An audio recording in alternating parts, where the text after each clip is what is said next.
Fellow auto detailers, welcome to the show that features interviews with today's most successful auto detailers. This is the Auto Detailing Podcast. Here's your host, Jimbo Balaam. I want to thank this week's sponsor of the show, that is the Better Software Company. They created B Pro, a simple integrated solution that provides all of the functionality that a small business like yours needs with none of the complexity of all these other CRM systems out there or customer relationship management softwares out there. As we get into the holidays, it's a perfect time to follow up with previous customers that have already purchased from you and offer, if maybe you want to do an email marketing campaign, maybe you want to do a text messaging marketing campaign, maybe you want to go old school and do a phone marketing campaign to sell gift cards, upsell them on other stuff.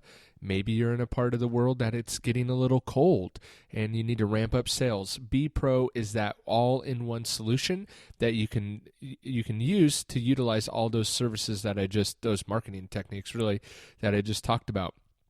And I want to especially thank the team at B Pro for powering this podcast.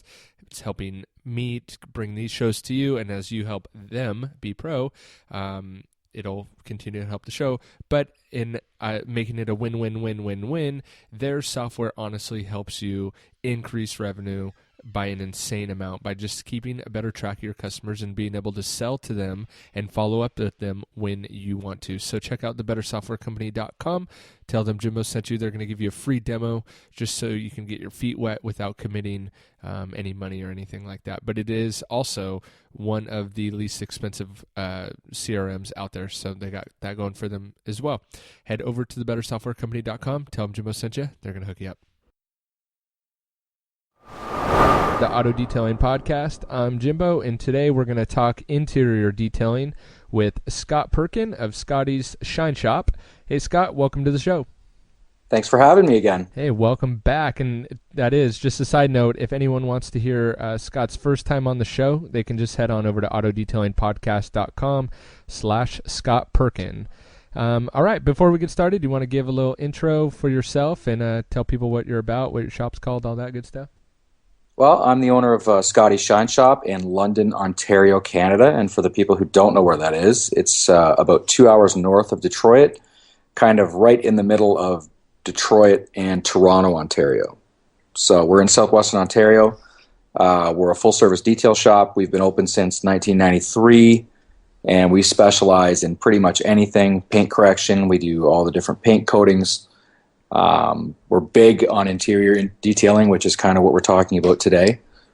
And, we just love our detailing, don't we? Awesome. And yeah, that's really why I wanted to bring you back for interior specifically, because I remembered back last time you were on the show and we really talked about the business aspect of the detailing industry. And then, but as we were getting into it in the top of the show, you said, I remembered you saying, you always considered yourself an interior specialist. And I thought that was pretty cool. And so when I kind of got the itch to do an episode on interiors, and I know there's a lot of guys that aren't too fond of talking about interiors, so I thought about you, and I'm like, he considered himself an interior specialist. I'll call him. And sure enough, you were like, yeah, I'll do it. Sure. So yeah. Cool. Well.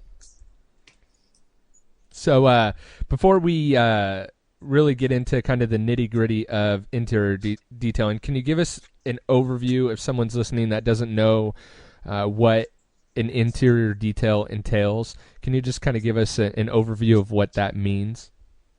Well, for me, we have 3 different levels of interiors that we do at my business, and they're all based on how or what the condition of the interior is.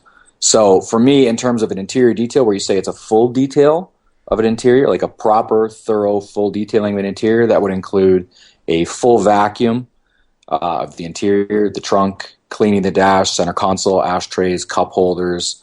All the vinyl is cleaned and scrubbed. If it has leather seats, the leather seats are cleaned properly.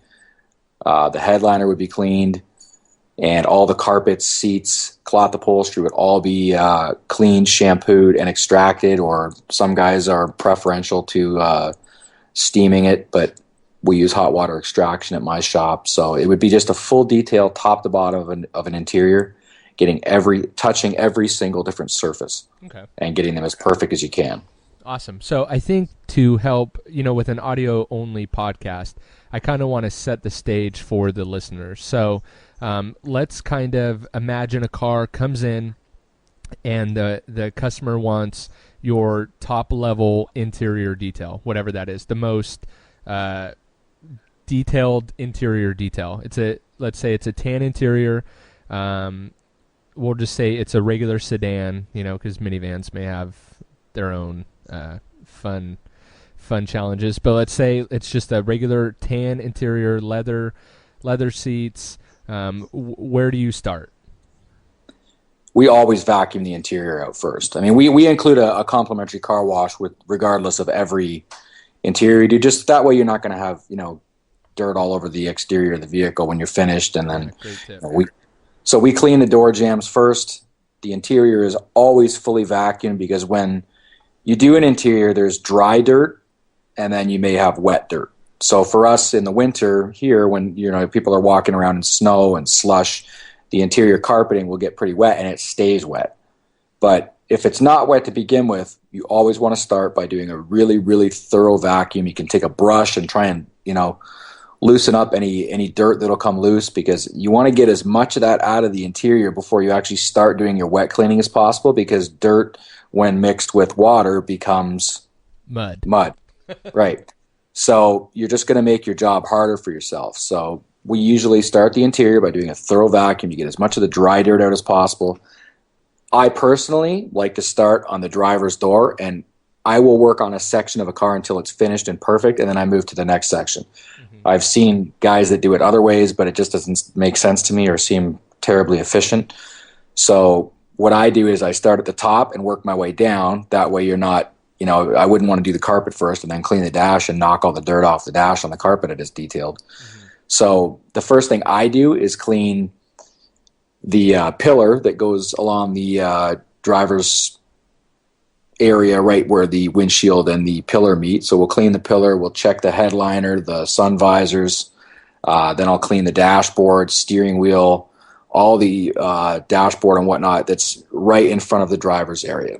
Then I'll go ahead. And when you're saying cleaning, is this kind of just the initial, like you're just kind of knocking off the dirt, or are you? No. Okay. I will go to its conclusion. I will wipe it all down, check it over, and then we do whatever we need to do in order to get it to the point where it's as perfect as possible. And then we move on to the seat, carpet, floor mats. The floor mats are always pulled out of the car initially. That's the first thing we do when we actually start shampooing. I should have mentioned that. So the floor mats in my area of the world, because of all the salt and slush and mud and dirt we get from the winters in particular, get really, really dirty. So we'll take the floor mats out, and if they're a floor mat you can pressure wash, we'll take them, pressure wash as much of the dirt, garbage out of the floor mats as possible. Then we shampoo them, hang them to dry. And that way they're dry when the actual vehicle's dry. So they've got, a couple hours while we're actually doing the interior detail to dry. So what would be an example of a floor mat that can be pressure washed versus a floor mat that cannot be pressure washed? I don't particularly like pressure washing floor mats that have, there's certain cars that have foam backed floor mats. Okay. It's hard to say which ones do and which ones don't. It used to be a lot of the European cars like Mercedes, Audis, BMWs. Right. And now they've kind of changed it where it's not that same foam material where you'd get them wet and they'd take days to dry. They just take forever. So that's why we didn't really like to get those wet unless we really had to. So if they were really, really tough floor mats that are just trashed, we would have to do them that way. Okay. But they would just take forever to dry. So we don't like to get them wet. We'll shampoo them by hand if we can. But typically, any floor mat that doesn't have that type of a backing on it, they're fine to pressure wash. If they need that, if they're fairly clean to begin with, we'll just do them by hand. Okay. But I find they get really, really dirty. And when, you'll take them and just beat them out to get the dust out first. And then if you take the pressure washer and just pressure wash them carefully, I mean, you obviously wouldn't want to take a pressure washer with, 2,500 PSI and 6 gallons a minute going through it and with a pencil beam attachment and try and hammer it, you'd tear the thing apart. But, with a fairly non-aggressive tip with a fairly wide fan and you're not getting terribly close to it, you're basically just pushing the dirt out of the floor mat. It's just more efficient doing it that way. Okay. So it's just, using good judgment and not getting too close to the floor mat and not really getting on it. And you should be fine. I've never had problems myself. But and you're pressure washing and extracting?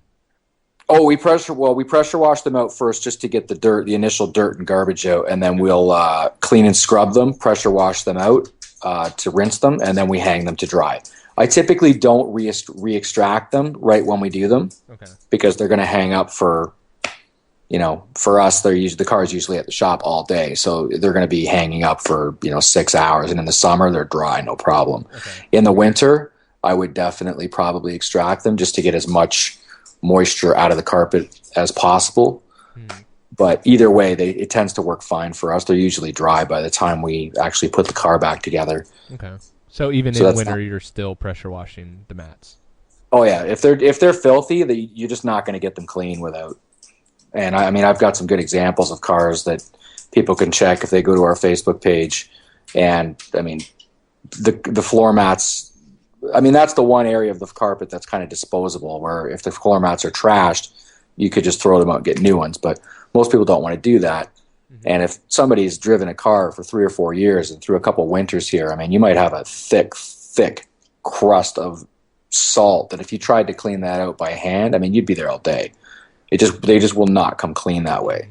So to sit and take them and just rinse that muck and dirt and salt and dissolve that salt out and push it out of the floor mat is not a big deal. But honestly, you have to take great care to make sure that you're using not too much pressure, using a non-aggressive tip on the actual pressure washer wand, and you're not, use some common sense.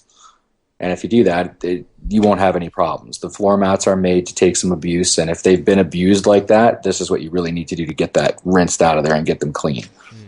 Okay. Good to know. I always felt kind of funny myself pressure washing the floor mats. I felt like people thought like I was weird for doing that, so it's nice to hear someone else does it too. I've heard guys, with the detailing community, you'll get guys that'll absolutely freak out when they hear that we've done that. Maybe because they've never done it themselves, but when you get something, I mean, a lot of the carpets that we'll encounter in my area, if you had a carpet that looked like that in a customer's house and you called someone in to shampoo that rug, they'd look at you like you're crazy and they'd say, just get a new rug. I'm not going to bother trying to restore that carpet to what it looked like before, because you're just never going to get it clean without doing an excessive amount of work, right? And a floor mat like that, I mean, they'd laugh at you. They wouldn't even bother trying to clean a floor mat like that. The only way to get something that's been trashed for years and years and years, you have to kind of do what you have to do to get it clean. And somebody wants to sit and, work on it for 3 hours to get a floor mat clean, they're welcome to do that. But I'm a business person. I have to get stuff done in the most efficient way that's still going to produce an acceptable result, and that's just not the right way to do it. Yeah, it's a huge time saver to pressure wash them versus sit there with your extractor and try and get them perfect.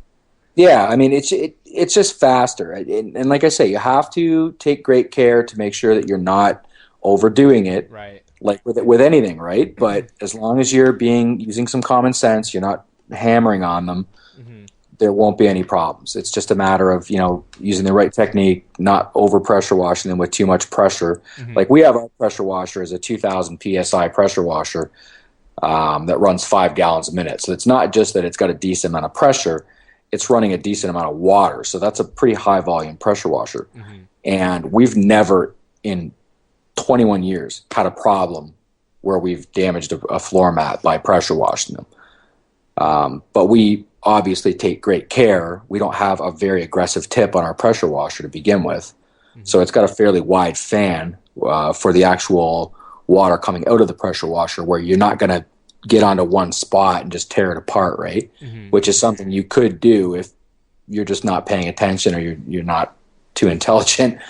But it's not something that's a big deal as long as you take the right precautions and you have the right mindset going in. And it's, for me, the reason we use the pressure washer is initially when you start doing a really dirty floor mat is you're going to literally push 80%, 90% of the dirt right out of the floor mat.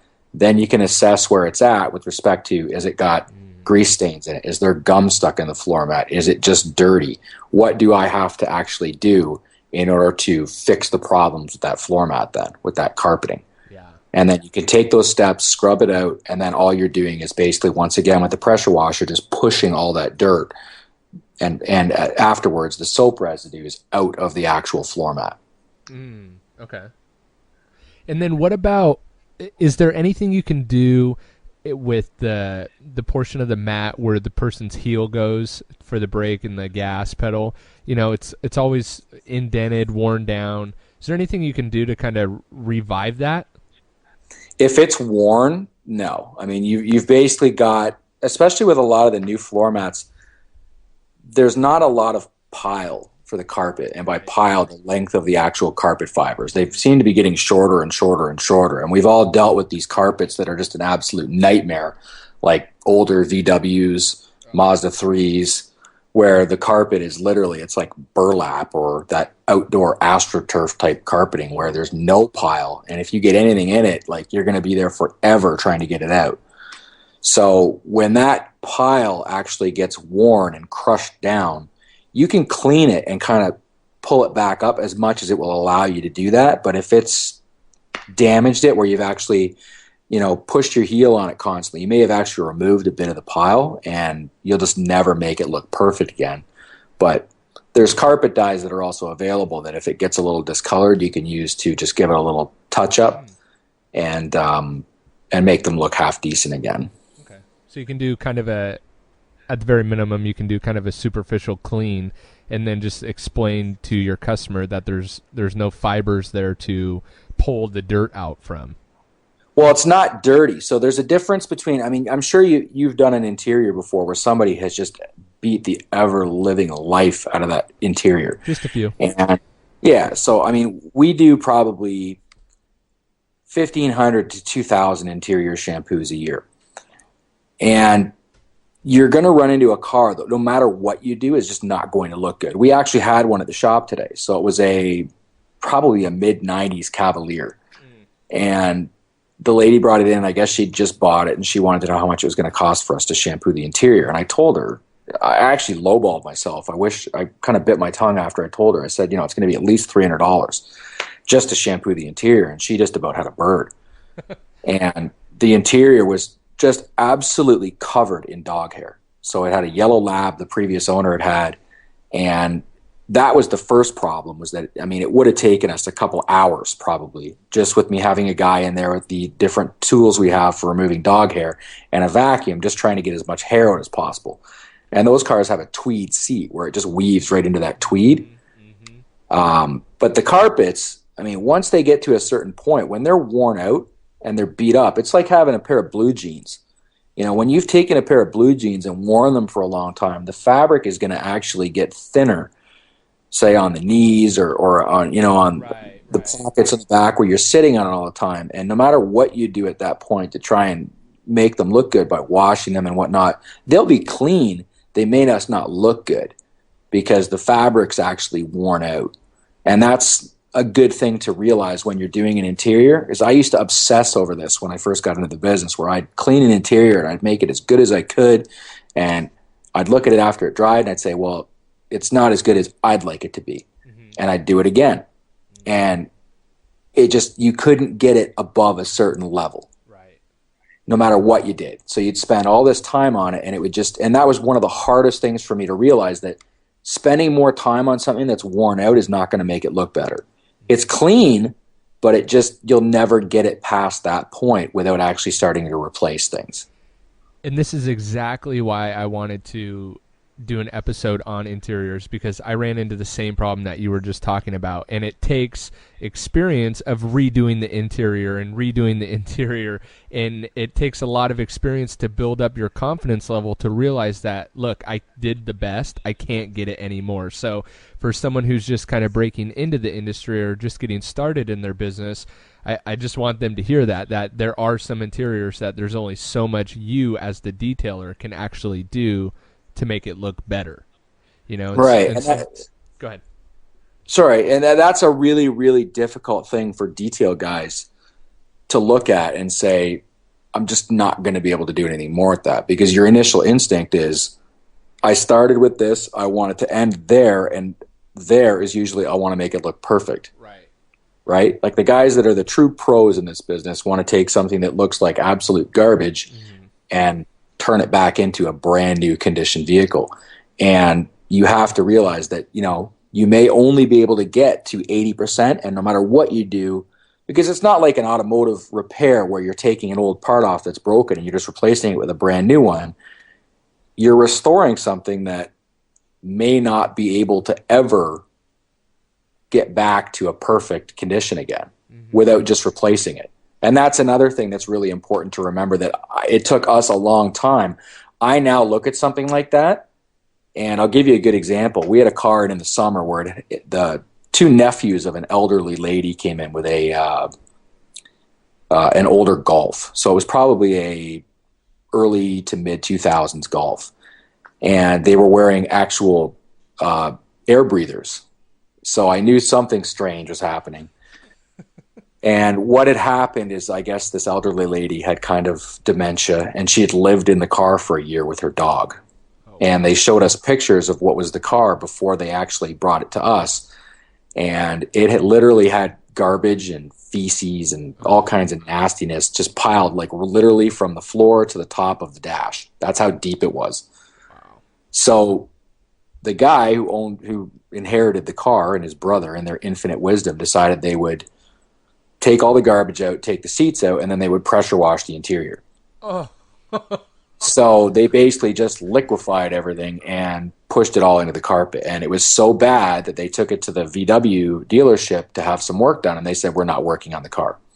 You literally have to take this and get it fixed before we're even going to look at working on this car, because it's unsafe to be in, and they wouldn't even touch it. So on that job in particular, I mean, you've got a vehicle that was at that point 9 to 10 years old at least. The carpet in that car is full of urine, feces, garbage, bacteria, et cetera, right? And that era of VW interior, the carpets are extremely hard to clean in the first place. Mm-hmm. So my way of thinking on that job is, I'm going to have to spend X amount of hours. So let's say 6 hours on that carpet. Mm-hmm. So we would take that carpet out, pressure wash it, to push all the feces and everything out of it. We'd have to probably rip the underpad off it and replace the underpad, and it's still going to be a 10-year-old carpet. Right? So I've invested, say, 7 hours of my time, which at our shop rate, which is $75 an hour, I'm into $500 already just in labor. And I've still got an old, crappy carpet that's 10 years old that, even if I can get all the stuff out, I've spent 7 hours of frustration and dealing with rancid, nasty carpet. So I called the VW store to see how much I could just get a new one for, and it was $450 for a new carpet. So I just told the guy, listen, we will just cut the carpet out and replace the carpet. I'm not even going to touch it. Yeah. We'll cut it apart, take it out of the car. The seats we'll take out. We'll clean all that. We're going to clean and disinfect all the metal underneath where the carpet would be. All the paneling is going to get cleaned and disinfected. And then when we finish, we'll put the brand new carpet in. And then, you're not going to have any problems with that carpet. And it's going to look like brand new. And it's literally going to cost the same amount of money as it would have cost, probably, at least. And that's the thing. I mean, you could spend 10 hours on that carpet and it still may never turn out. Mm-hmm. And if that's the case, you're better off to see. I mean, we had another one where a lady spilled 5 gallons of gasoline in the back of a minivan. Oh. And I said point blank, I'm not even going to touch it. And she was, bewildered that I wouldn't shampoo the trunk. And I said, ma'am, I could work on this for 50 hours, and there's no guarantee I'll ever get that gasoline out of that trunk. So I'm literally going to cut the whole back of that carpet out. I'm just going to replace it. It's $750 for the new carpet. And she ended up getting it put through insurance.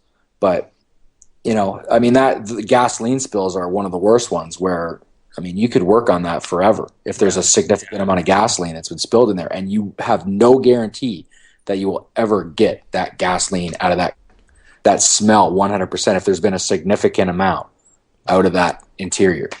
So with something like that, I just take it out now and we replace it. Yeah, and at least, like you said, they're getting a brand new carpet out of it. It looks brand new. It doesn't look like the 10-year-old carpet. Yeah, you have to use your common sense too, right? If there's a $1,000 car, and that car I had in the shop today was probably only a $1,500 car, that Cavalier. And when I told her, this is going to be minimum $300, she just didn't feel that was worth it. And I kind of get what she's saying. I don't want to spend a fifth as much as my car is worth just to have my interior cleaned if it's a throwaway car. But I mean, that minivan that was in the shop last year was a $50,000 minivan. It's ridiculous to think, okay, well, I'm not going to do this job properly in the name of trying to save a couple bucks. And that's the customer's way of thinking. But your way of thinking as a detailer has to be, I'm going to tear my hair out trying to make this right for this customer, and I'm going to spend countless amount of hours, and I'm never going to get an acceptable result for me or the customer. So you kind of have to look. I always try and teach my guys, when you look at something, you have to be diagnostic like a doctor and say, what am I going to have to do before I start to make this as good as it can be to get an acceptable result? And I think that's where a lot of guys get themselves in trouble. They just dive into stuff without looking at what they actually, and especially when you get into the really technical aspects of interior cleaning, say like spills, like we did a milk spill, where I know you don't have this in the U.S., and it's a big point of mockery with most of the American people that I know, is that we buy milk in Canada in bags. We don't get it in the gallon jugs. So it comes in 3 1-liter bags, and commonly these bags will break. And we had a lady in the last week who had a liter of milk break in the back of her Buick, and it got into underneath the back seats and into the underpad and whatnot. And then she decided to, I don't even know what she did. She hosed out the interior and put vinegar in it and all kinds of crazy stuff. And we literally had to disassemble, pull the seats out, detach the seat belts. We took the whole carpet out, luckily it was a foam underpad. It wasn't that garbage old jute underpad that was just remnants of old fabric from mills and whatnot. So it could be cleaned.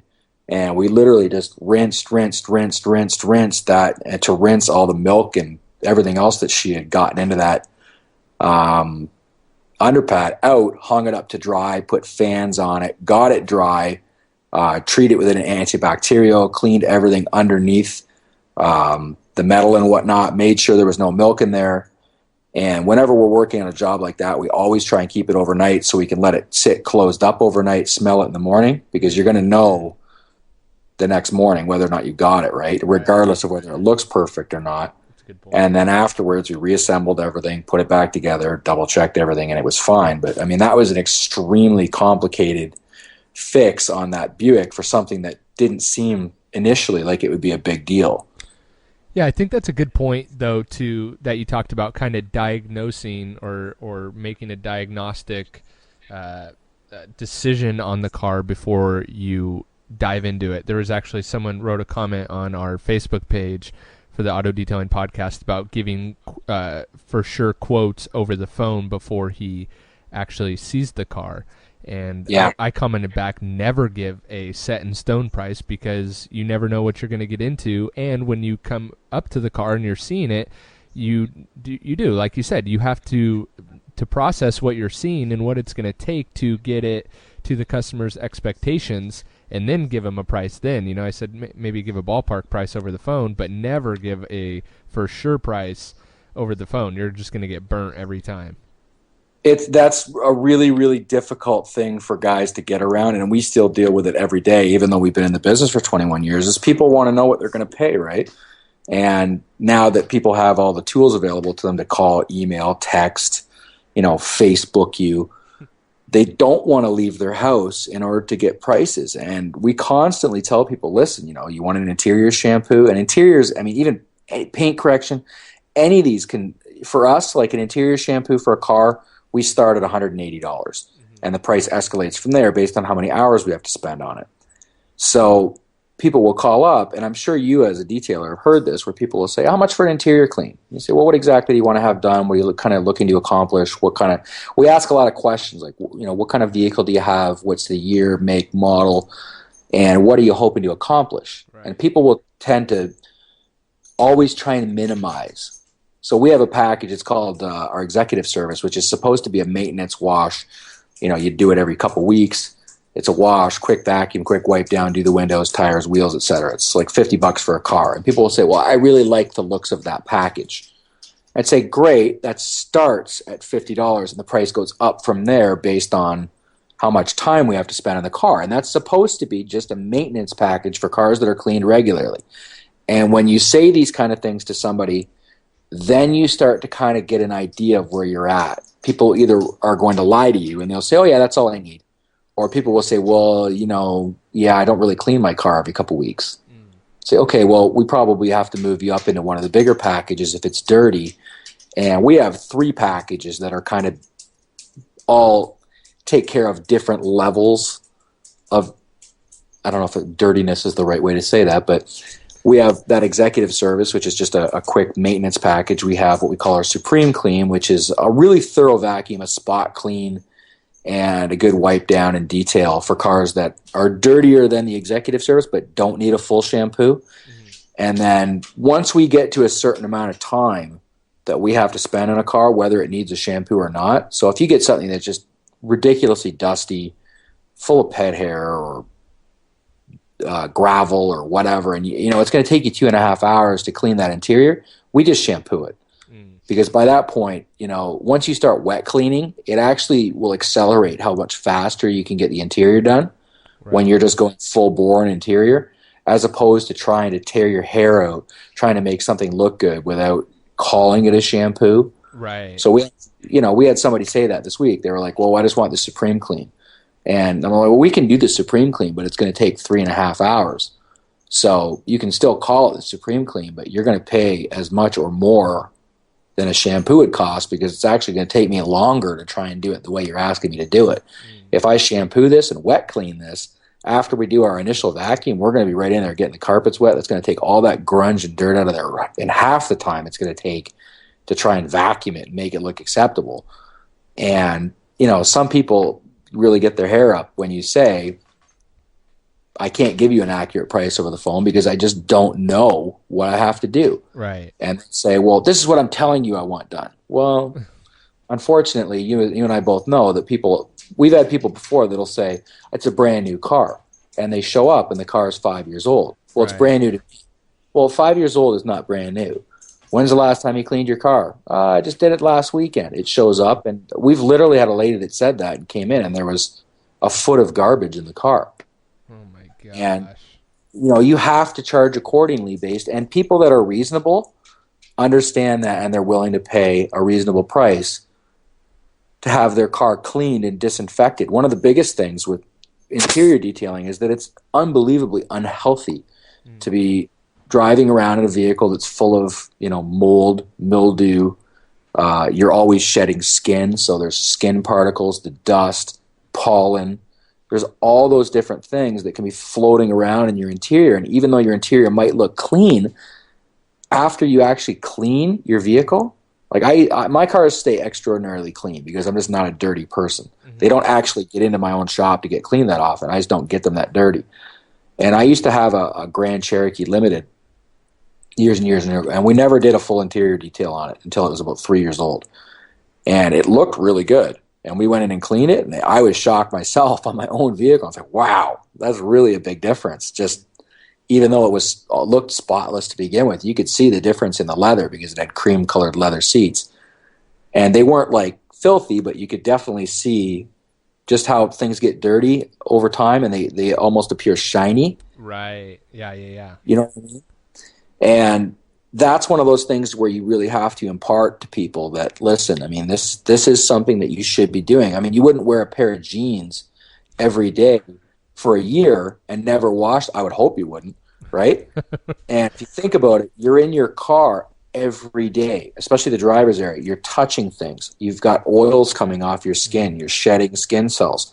And you wouldn't wear a pair of jeans every day, but you're on that seat every day, touching it. People are eating in their car, and that's a really interesting way that you can kind of impart that to people to say, listen, this is something you should be doing regularly, and it's a health issue, especially if you have children. Oh, yeah. So there's a lot of people whose kids have allergies and whatnot. Well, you're exacerbating that most likely by getting in a car and blasting the air conditioning or heater and blowing all that stuff that's in the car right in their faces. Yeah.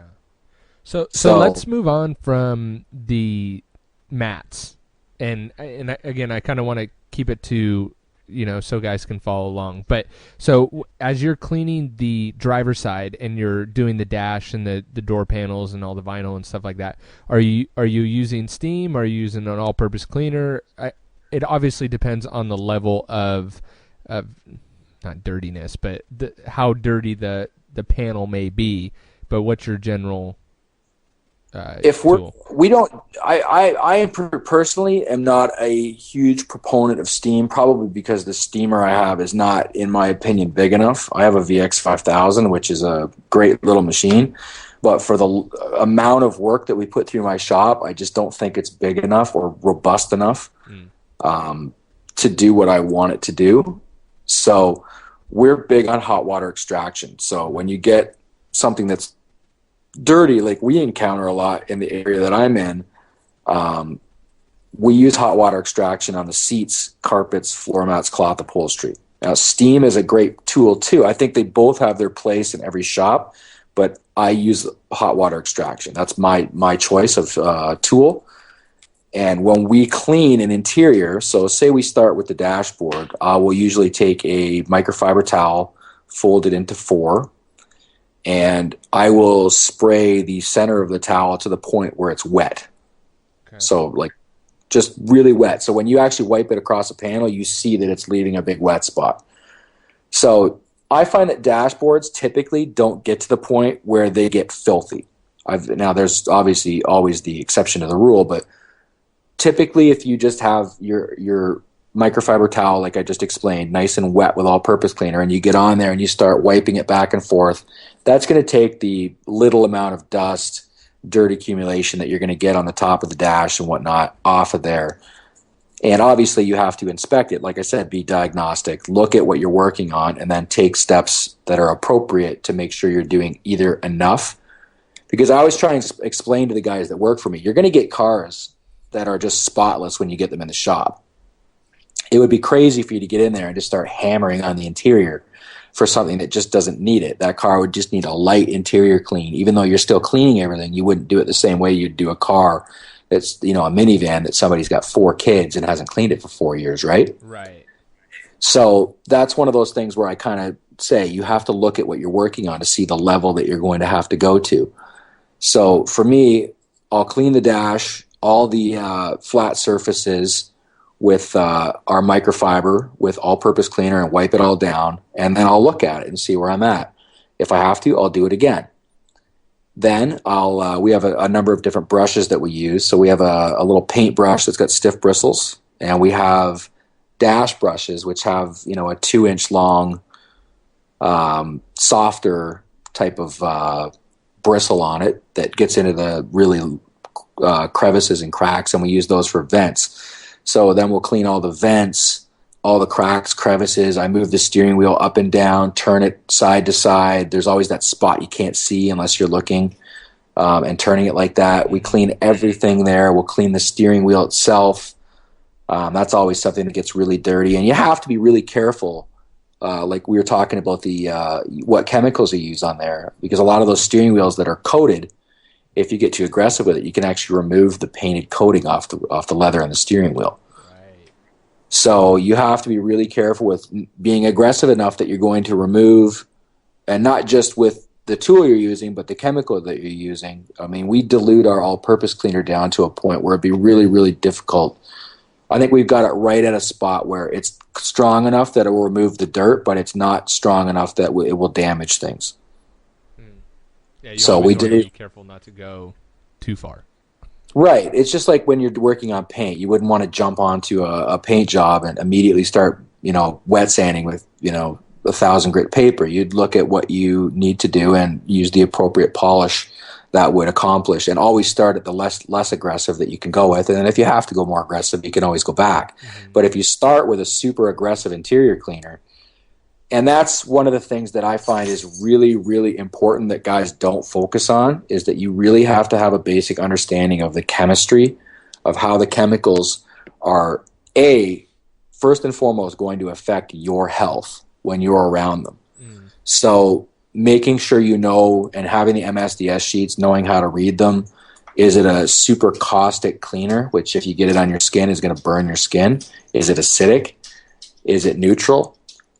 Can you, if you inhale that mist, if you mist it in the air, is it going to burn your lungs? Is it going to kill you? Is this something that's got carcinogens in it that's going to give you cancer a year from now?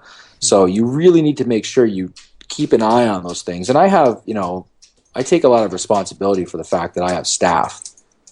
And, we've got some young guys working for me that aren't going to work for me forever. They're, going through high school and college and whatnot. In 20 years, I don't want to hear from somebody that this guy got cancer from working in my shop. Right. And it's dead, right? So you have to take a little bit of personal responsibility, not just for yourself, but for the people that you're working with, that you're having products that are safe to use and that they know how to use them properly.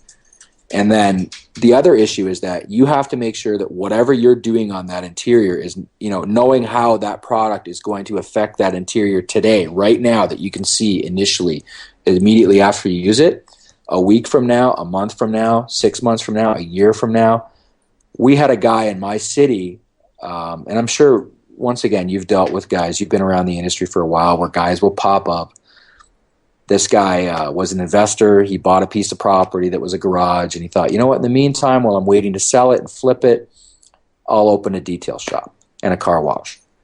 And, of course, he didn't understand anything about the chemistry of the chemicals. He bought one product, and I'm sure the salesperson from the chemical supplier was great with this. Oh, you can use this for everything.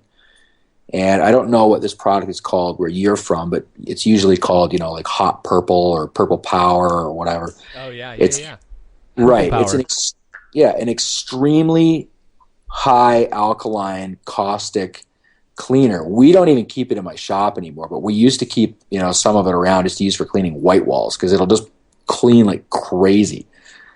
And he was using that for everything. Oh. So we had a young guy that came over and applied for a job for us, and he said, you guys don't have the same cleaners as they had at this other place, and all we used was this one product for the interiors. And it was he was using Hot Purple. So they would use that to shampoo the interiors. And he said, I don't understand exactly what was the problem, though. We'd shampoo an interior, and then we'd get this white film on the seats afterwards. Wow. And I did some checking with somebody that I know in the business who's very, very knowledgeable about that part of the business. And he said what was happening is that product was so strong, it was actually pulling the fire retardant out of the seat cushions. So not only were they damaging the fabric, but they were potentially putting the people who were driving those cars' lives at risk, that they've removed the fire retardant from those fabrics now. Wow. So, and absolutely no safety equipment, precautions. None of the guys that were there knew how to use the product properly. So we actually had a vehicle, and where I say, you have to know how it's going to affect down the road, we had a vehicle that they shampooed come into my shop, and it was a year-old vehicle with a burgundy interior, and the interior was just faded right out.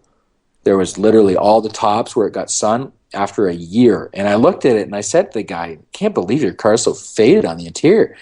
He's like, yeah, I don't get it either. And we kind of talked about it for a bit. And he said, yeah, I had it shampooed when it was about 6 or 8 weeks old because it got really dusty at the place around the corner because it was really cheap. And then we figured out he had used that product on the interior, and it didn't initially manifest itself that it faded like that. But because he had used such a strong cleaner, I surmised that it had probably, succumbed to, after, 12 months, it had faded out because of that initial use of that product that shouldn't have been used on that fabric. That's insane. That's wild. So let's kind of go into kind of talking about chemicals and materials and stuff. Let's talk about leather seats. What is the proper way to clean a leather seat? That's a tough question because there's lots of different types of leather. So how do you distinguish between a real leather and like a vinyl leather? Well, vinyl is vinyl, and you should be able to tell by looking at it. That's usually not too difficult to pick out if something's actually vinyl or not. But an easy way to see if it's a coated leather or not is to actually just take a drop of water and drop it on the seat. And I'm sure you've seen the Ford King Ranch. That's a good example of an uncoated, untreated leather, where if you drop a drop of water on it, it's not going to beat up. It'll literally just soak into the seat and turn it darker. Now, you're not going to hurt the seat by doing that with one little spot like that, right? But an uncoated, untreated leather like that has to be treated completely different than you would a coated and clear coat, or sorry, a painted and clear coated leather. So a lot of the new leather seats for the last 15, 20 years are actually painted, where they will, instead of tanning it like they used to, my understanding is that they'll get the leather to look the way they want, and then they'll paint it, and there's a clear coat put on top of the actual paint in order to supposedly help with longevity down the road. And those leathers, in terms of cleaning them, can be cleaned with a basic mild. You can either use leather cleaners, because most of the companies will have their own dedicated leather cleaner. We'll use just a super diluted all-purpose cleaner to clean coated seats like that. But you have to, once again, be extremely careful to make sure that you're using something that's not going to damage the seat. And if you're going to try something on a seat like that, try it in an inconspicuous spot where where nothing shows. Because is it possible to wear the clear coat off, right? And then you're taking away paint. Right, and that's not the only thing. I mean, I don't know if you've ever run into this before, where you get into a vehicle, everything looks good, and somebody's had a repair at some point. So it's not the same type. You may have a repair on one seat, and the rest of the interior is not the same as the seat that's been repaired. Right. So we've had that before, where we cleaned a seat, and all we did was wipe it with all-purpose cleaner on a rag, and all the paint was off the seat. And I was like, you got to be kidding me. And luckily, it was a car from a car dealership, and the guy said, yeah, this car's beat, and the guy who repaired the seat just, he did it last week. We'll have him redo it. But I was beside myself, because I was like, what the hell did I just do? And we didn't really do anything, but you have to be careful to know what you're working with, right? And sometimes you can't know. And, when that happens, that happens. But try to avoid that if possible. But cleaning those seats for us, we use a soft nylon brush, depending on how dirty the seat is. If the seats are just spotless already, you could theoretically just take the same method I use with cleaning the dash. Right. Now, a really, really useful tool that we use in my shop that a lot of people may not think about for cleaning vinyl and leather is a soft bug sponge. Oh. So and the reason we use that is we'll take a bug sponge, and once you soak them for a while, they get nice and soft. So you've got that little bit of texture to it, right? And for cleaning leather, when you get that grain where the dirt gets right into the grain, the nice part is that the bug sponge is flexible, so it's not like a stiff brush where it's very, very rigid. You can kind of grab it, ball it up a little bit, and use just an edge with your fingers to be very, very delicate and just get into very small spots. So we use that on leather and vinyl. And the nice part is once it's wet, you can wring it out, just dip it into a little bit of foam in your bucket, and just clean with the foam. Oh, wow. And it works great, but as I've said a couple times, disclaimer time, you just have to be extremely careful. Like I've heard of guys using those Mr. Clean magic sponges, and that is a big no-no. Big no-no on leather. Because what does that do? Well, those things are almost like a sandpaper texture. Now, it's very, very mild, but you can take the coating right off with that. Okay. Yeah, that bug sponge is a really good idea, because it's almost seems like it's just the right amount of texture in it to kind of be somewhat aggressive, but not overly aggressive. Yeah. It's just being aggressive enough that you'll dig that dirt out of, and you're going to use your chemical first too, right? Mm-hmm. So if you get a seat that's just trashed, and I've had some that are listed on my Facebook page where, the seat is so dirty that it's a different color than it should be. Oh my gosh. So what we'll do is we'll take our mild all-purpose cleaner, and so we'll usually try and do the seat back first, for instance, right? Okay. So I'll start at the bottom of the seat back and spray my way up. And that way you're not having all-purpose cleaner run down over a part of the seat. Because there's certain cars where if you just let it run down like that, you've screwed the seat. Yeah, you've stained it. So I never want to let something run down over a dry part of the seat. I start at the bottom, work my way up, so it all gets coated with a light mist of mild all-purpose cleaner, and then I start going at it with the bug sponge. And when I say that, I'm not saying aggressively scrubbing it. I'll just lightly go over the seat, and then I'll wipe it off, see where I'm at, and then redo it if I need to. Okay. And you were talking about how the bug sponge works good for, like, especially on the driver's seat, there's going to be a lot of I call it kind of like cracking or wear, almost like not really wrinkles, but kind of wear spots. Specifically on the driver's seat, it's usually the worst because people are in and out. But it looks like the leather's almost cracked, or I don't know if there's a better word for that. Well, you will get those stress fractures there you go. Okay. in the vinyl or leather there on the sides of the driver's seat, because obviously no matter how many people are going in and out of the car, there's always somebody that has to drive the car if the car is being driven, right? And that will get compressed as the person gets in and out, and kind of as their rear end catches that edge of the seat, it'll kind of pull it in that direction going in. So it takes a lot of abuse on that one edge of the seat. Right. And that's where I typically find that, I mean, that Grand Cherokee I mentioned earlier, it was 1.5 years old, and the vinyl all split on the edge of the seat there. So it had to be replaced under warranty, which was weird. But was that on a newer Jeep, or what year was that? That was 2000. I got that brand new in 2001 in August, and then I sold it in 2004. So it was like end of 2003, and it already. Okay. And like I say, we weren't really doing a whole lot with respect to cleaning or detailing that interior because it just never got dirty. I noticed that on the newer. My mother-in-law has a 2012 or 2013 Jeep Cherokee. And one of the first things I noticed about that car was on those driver seats, right at that edge where the side of the seat has all the controls to lower it or tilt the seat back or whatever. But right where that plastic piece where the controls are meets the leather, it's like the thinnest piece of leather ever. And the first thing I noticed, or the first thing I said was, this is going to rip. This is going to rip in no time because of how they designed the seat. It's a big flaw, I think.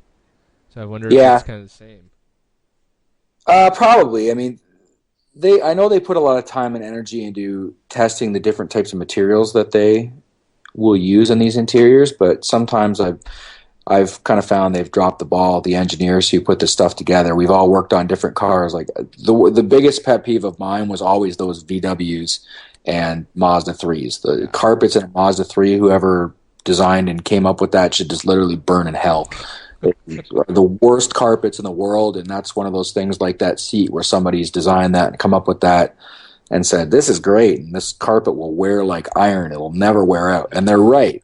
Yeah. I can make those, after you get them initially looking good, they were very easy to get them looking good again, but in terms of getting sand or pine needles or anything like that, or hair, once it gets woven into that fabric, it is just a nightmare.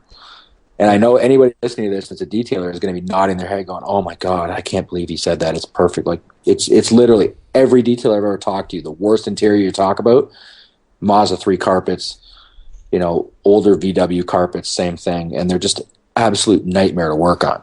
I was nodding my head because one time I got called out to do, it was a Mazda 3, and it was a dark interior, and the customer had a light-colored, short-haired dog, and they had the car for about 4 or 5 years and never vacuumed any of the dog hair out.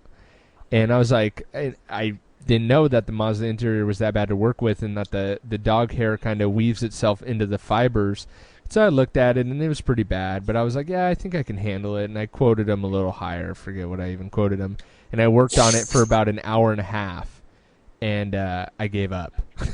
I told him, there's no way. I felt after an hour and a half like I hadn't even made a dent in it. And I was trying everything. So, yeah, I was definitely nodding my head with you on that one. Yeah, they're not my favorite interior to work on. Yeah.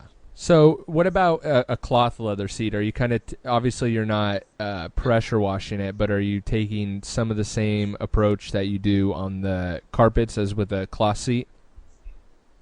Cloth seats, this is one thing where I really kind of turned a corner. I remember I went and did some training with Ron Ketchum, who used to be the technical director at Value Guard Automotive International in Cincinnati. And he ran a class you could take, and me being in my infinite wisdom, so, you know what, I'm going to go down there and see if I can learn anything. I've been doing this 8 or 9 years, and I think I'm pretty good, but I'm going to go down there and see if there's just one thing I can take away. And I went down and did some work with Ron and Tim Brune, who's still there. Excellent by the way, excellent course. If you're looking for some place to go and get some more education with detailing, they offer that. It's called the Prep Excellence School, and I did it back in 2002. And despite the fact I've been detailing 8 or 10 years at that point, I definitely came out of that with some really, really good things that I use to improve our processes and our productivity and the difference in terms of our quality of our work. And one of them was I was just getting things too wet. So I was going overboard, especially with seats. So I always try and characterize it in this way for my staff when I'm teaching them how to clean a fabric seat. What's dirty on most fabric seats is just the actual skin. So just that outer layer of fabric, right? Unless somebody spilled something on it or it's just full of dust or dirt, you're only really cleaning maybe the top centimeter of the foam and the actual fabric that covers the seat cover, right? Okay. And we were just over-wetting the seat to a point where it would take forever to dry. But I don't know if you've ever had this happen when you've worked on a seat. There used to be certain cars where stuff would just come up out of the seat. Even if it was clean when you started, you'd get it wet and it would just, stuff would come up and you'd have these crazy stains all over the seat. I always thought it was maybe like soda that had gotten spilled, but it like the stain would almost expand the more you tried to clean it. Yeah, so I mean, it was always, for me, I seem to remember that it was always like Hyundais, like those early to mid 90s Hyundais, Kias, just the really cheap, crappy cars they used to make back then. Yeah. And I think that was symptomatic of the fabric they were using, but in any event, the way I changed my technique there was I always try and say to the guys, listen, if you went out and you worked out and you're wearing a sweaty shirt, you wouldn't jump in the shower with the shirt on to get the shirt clean, right? Right. Because then you'd soak yourself, despite the fact that you need a shower, but you'd soak yourself and everything else, which might not be necessary. So you'd take the shirt off and actually clean the shirt, because that's the only part that needs to be washed in the washing machine. You wouldn't jump in the washing machine yourself. So when you're cleaning a seat, we'll pre-treat the seat with the proper cleaner that you'd need to clean the fabric. So a lot of people use just mild diluted all-purpose cleaner. There's dedicated cleaners you can use for cleaning fabric as well. So we'll mist the seat down with that. You obviously want to look and see if there's any stains, and it's obviously always pre-vacuum to remove any loose dirt, debris, hair, etc. Right. But we mist down the fabric. I'll pre-treat any different types of stains. So if you had like a grease stain, that's not something you're going to remove with all-purpose cleaner. You use the proper product to remove the grease first. Right. But typically we'll spray it down, let it sit for a second, agitate the whole seat fabric with a stiff nylon brush, and then extract the seat with the hot water extractor. Now, if you're using your steamer, you could do it the same way. You could just pre-treat the stains, and then you'd take your steamer without putting the all-purpose cleaner or your fabric cleaner on there, and you could just steam the seat out. And that's one of the benefits of using a steamer, is that you can do a lot of things chemical-free. Okay. And the technique is that you'll wrap the steamer head with a clean towel and go over that fabric, and the steam will pretty much liquefy any dirt that's on the surface and start pulling it out with the heat and the steam, right? And it'll come off on the actual towel that you're using. And we used that technique when we were working on a Model A Ford, where we were trying to clean a very, very delicate piece of fabric that was 100-year-old fabric that we just didn't want to get wet. And, I mean, the stuff that was coming off on that towel was unreal. But for me personally, I don't like using steam to clean fabric. I think steam works really, really well on hard surfaces. But for fabric, I find that I get a much better result, and it's easier when you're working on a very, very dirty material to wet clean it. Okay. But like I say, one of the biggest problems I find with guys is that they'll tend to over wet stuff. And if it's not dirty to begin with, don't over wet it. All you have to do is just pre-treat, agitate. So you're using the cleaner to agitate just the surface dirt, and then extract lightly. So you're not soaking things, right? Because the term wicking, I'm sure you're familiar with wicking, where if you'll over wet something, and what'll happen is as it dries, it'll draw things out. Right. And that's kind of going back to what we talked about with those seats. So if, say, somebody has spilled a coffee on a seat, what you're going to do is you're going to get it wet. And I'm sure you've seen this before where you'll extract it and it looks perfect. And as it dries, it sucks all that garbage up from the interior core of the seat cushion that you just can't get to with your extractor. And then you've got a huge stain on the seat again. Right. Because you got it too wet, right? Or you didn't extract it to the point where you got, as much of the moisture out of that seat. And as it dried, it just sucked right back up again. And that's a big problem with carpets. So guys will just hammer on carpets when they don't need to and get it just way too wet. And what will happen is, say, the underpad here, because we get a lot of road salt, we'll have salt in the underpad. And it looks perfect when you get it shampooed. And as it dries, it just sucks all that salt back out of the underpad that you can't get at. And then you've got a carpet that's just covered with a nice mist of salt. So going back to the coffee example, if you do put down too much water and then say you send it off with the customer, you think it's all good, and then the next day they bring it back and the stain's even worse than when they brought it in originally, how are you handling that for the second time? Well, we don't typically ever give a car back to a customer until it's completely dry. It's just not something that I think is acceptable. Unless the customer puts you in a position where you get 3 hours to work on a car that's dirty, that you have to get fairly damp when you're wet cleaning it, and you just don't have any drying time. Typically with me, customer brings the car in first thing in the morning, it's there for the day. And we're not giving you the car back till we're finished doing, for a typical interior for us is, an hour and a half of actual shampoo time, plus the rest of the stuff we're doing, like windows, check over, touch-ups, etc. So I'd like to say for a typical car, we do 2.5 hours of what we call touch time. We're actually touching the car. We'll let it dry. So we'll fire it up with the heaters on, and we have specific fans that we'll put in the interior to help accelerate the drying. And then afterwards, we do our touch-ups. So if you do get an issue like that where something dries up funny, you have time to fix it. And with a stain on a seat anyway, what we'll typically do is then we'll dry clean it. Okay. So you can mist that area of the seat down again with a little bit of all-purpose cleaner, and then just take your rag and buff it. Okay. And typically, if it's just a stain that's on the surface of the seat, you'll take that off by doing it that way. And then we have other dedicated cleaners. We have a cleaner that I'm sure you've dealt with the vehicles that get the terrible water spotting on the seats. Oh, yeah, Jeeps. My wife had a Jeep Commander, and she would spill water on it, and it would create a terrible stain. Yeah, the ones that used to be terrible for us were Chevy Ventures, and they had a light gray interior, and they had these weird fabric seats, and it just dripped a little bit of water on it. It would create the most ugly, awful water stains possible. Horrible. And the way that we used to clean those is we would shampoo the seat all out by hand, scrub it, extract it, and get it as dry as possible. But you would literally have to get every single inch of that seat wet in order, because if you didn't, wherever the edge was wet, you'd leave a stain. Yep. So you'd have to get the whole seat wet, every square inch of that fabric, extract the hell out of it, and then afterwards, as it dries, you'd have to touch it up again by hand, because you might get a little bit more water spots that would happen. Another one that was really bad were the older model of Jeep Liberties. Mm-hmm. Where I don't know if you've ever seen this, but as they dry, they have a stitch in the seat, and you'd get a water stain along the stitch because that's the last place it would dry. So, a quarter of an inch from the stitches, you'd get a water stain on the seats. And there was just nothing you could do. If you had to get those seats wet, it would get that. Then afterwards, you'd have to go back and hand clean it to get those light water stains. And it was crazy. Nightmare. So... Wow. Okay, we got a couple questions from, was there anything else you wanted to add to that cleaning process, from the carpets to the seats to the door panels? Was there anything you wanted to add to that?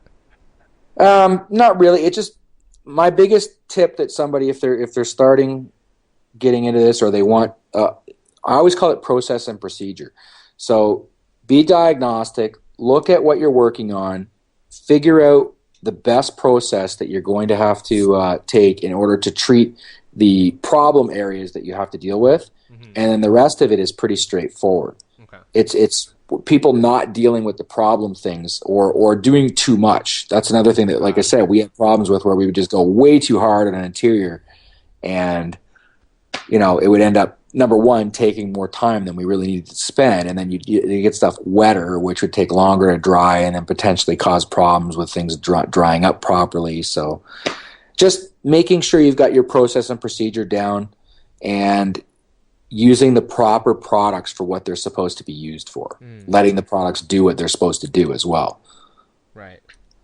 Good. Okay.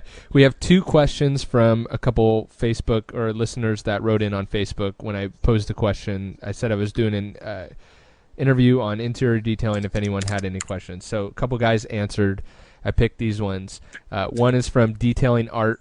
He said, I'm thinking about buying a steamer, but I don't have one at the moment. So what are my options as of now?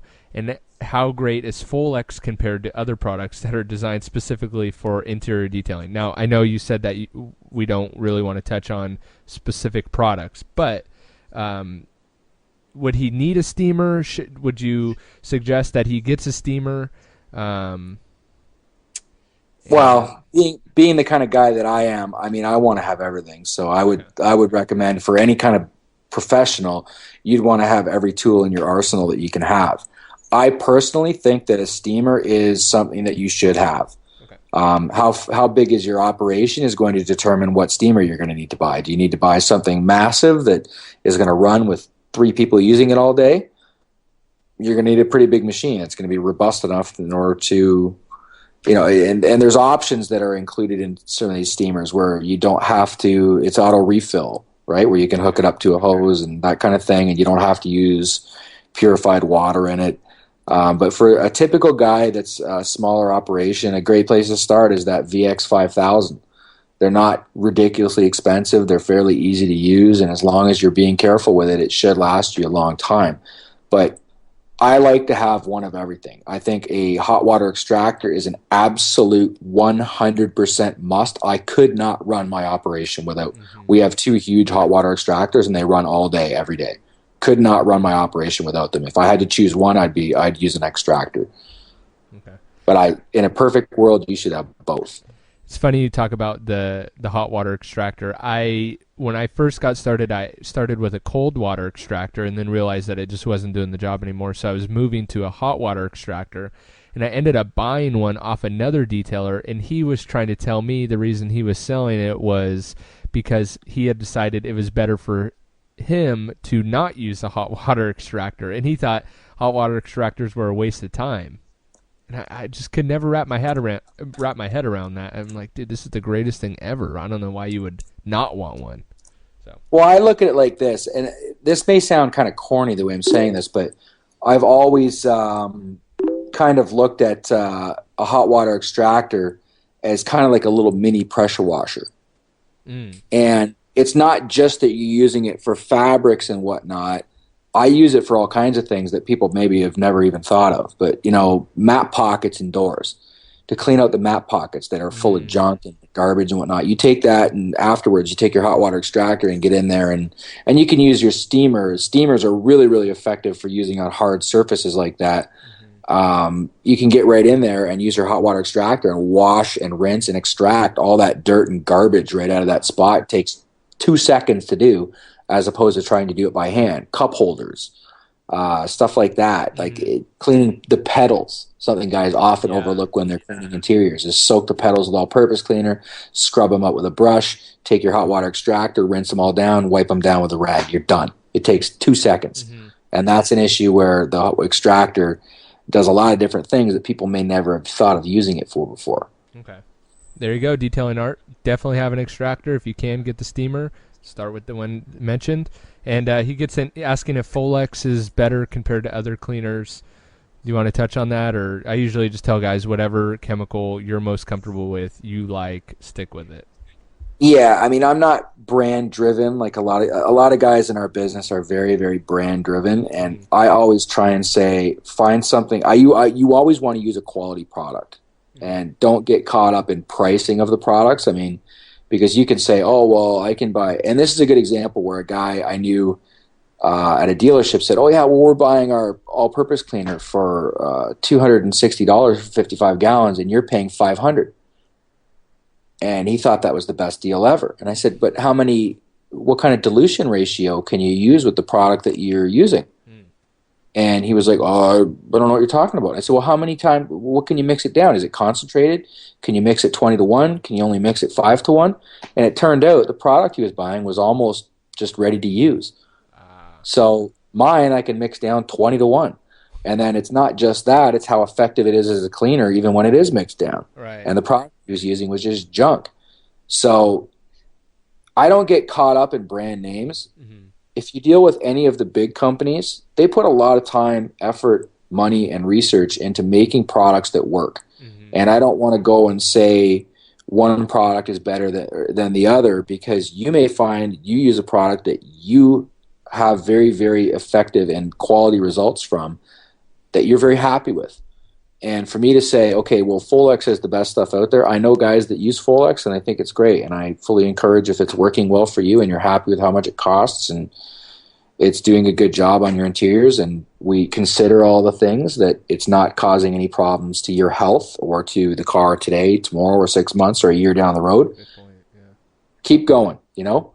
Yep. But those are things that with whatever product you're using, you have to make sure you're considering. Okay.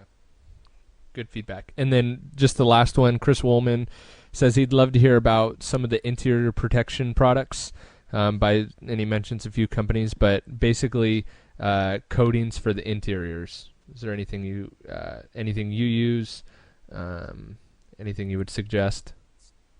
Sorry, you broke up a little bit there. Were you speaking, you wanted to know about coatings with respect to like fabric protection or protection on leather? Yeah, he wants to know about any interior protection coatings. Well, there's so many different choices. One thing I will touch on is that I personally, the way I try and clean an interior when we're finished, our philosophy at my shop is that when we're done the interior, it should look like it did when it came out of the factory, or as close as possible. I detest slapping dressing all over interiors. I hate it. I hate the way it looks. It becomes a dust magnet. Yeah, and I mean, there's a guy, actually I shouldn't say it that way. There's a person I know of that used to advertise that they had they characterized it on their website as a patented interior process. And I always wondered what the hell they were talking about. And it turned out I met somebody who worked for this young guy, and their patented interior process was that they would take solvent-based tire dressing when they cleaned an interior. They would soak all the vinyl, the dash, center console, everything on the interior with it, and then they would vacuum it while that stuff sat, and then they would take a rag and buff it all down, and that was their interior process. Now, that product, number one, it just, you'd blind yourself. Everything would be so shiny, and the stink that comes off that product to begin with, too. But everything you touch would just be slimy, and I mean, it's not the way things are supposed to look. Now, if you like the way that looks, and I have had people come into my shop and say, yeah, are you going to dress everything on the interior? And we say, no, we don't do that. I want your car to look clean. So when you see what we're done, when we're finished, that's what that looks like. It's clean. Now, with respect to leather seats, I mean, we've got a number of different products. We've got a regular leather protectant that we buy from, I don't know if I should say the names of the companies that I'm dealing with, or? Sure, it's up to you. Okay. Well, we have a couple different ones we use. We use from Optimum Technologies. Mm-hmm. We use their regular leather protectant on our basic everyday details. We do use the OptiCoat leather guard protectant on new cars, which is a pretty cool product. It's more almost like a clear coat that goes on the leather. That's a long-lasting product. One product I will give a shout out to that I really like. I don't use it personally very often at my shop, but when we do dress leather, Formula 303 Protectant is a very, very high quality product. And I know there's lots of other products that are out there that are like that product. Is that the aerospace protectant? Right, and it's a water-based dressing too, right? So when you're dressing an interior, you always only want to use a water-based dressing. Those solvent-based dressings, they're very shiny, they're easy to use, but they're just not made for those interior surfaces, and you will damage the interior by putting those on there. We had a guy once dress an interior on a Lexus where everything was leather, all the paneling was leather, and it just made an absolute nightmare for the customer because it soaked into the leather, and parts were really dark and other parts weren't dark, and then it just stunk because the stuff has that aromatic kind of air freshener scent in it to cover up the scent of the solvent, and it's just not a product you want to put on interiors.